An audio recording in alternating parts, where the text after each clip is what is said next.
Have you got one of those newfangled inverter welders, like this, and you want to make your welds really good? Stick around, I'll show you a top tip.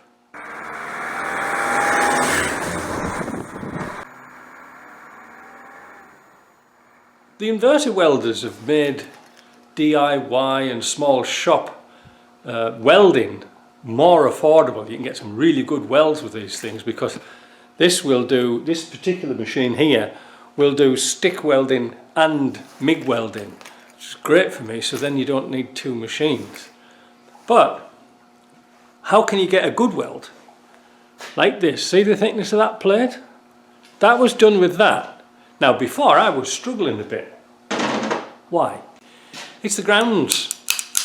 I was welding with this, and it's supposed to have a copper piece between here and here, and well, you can see what happened. It all went loose, and when I was welding on my 130, doing the cross member under the exhaust, I was underneath and I was sort of fiddling with your knob as you do, and I couldn't get a good weld. And when I came to undo the ground clamp here, boy, man oh man, it was red hot. So what's the alternative? Well, not these for sure, they're just tinny rubbish, get rid of them. What about a magnetic one? No, I bought this thinking it was going to be the bee's knees. But when you're welding and when you're grinding and things like this, everything gets stuck to it. And of course, well, even a blade, look. But of course, when you've got metal particles here, it causes a resistance, and you can see them all sparking, and then you're sort of messing about with it on the bench. That's no good. So what did I come up with? I found these on Amazon. These are Hobart clamps. They're really, really good and strong, and they're made of brass, and they're about $35. They're not very expensive. These are made by Hobart. This says on the side in here Hobart, but they're made in China like everything else.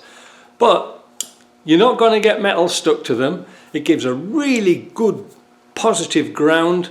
You've got a good conductor here with a copper pivot, so you can't really go wrong. So that's really going to help you welding. Believe me, it really does, because when you're welding, you're creating an arc between your workpiece and the wire or your rod to melt a little molten pool, so your wire goes in or your rod. Well, because you've got a resistance that makes that pool, it can happen at the other end on the ground as well, and that's why the grounds get really hot. So if your ground's hot, it's not very good. All right, I was just about to scrap that cheapy ground clamp, and I took the copper wire off, and look at the state of it. Look how it's melted.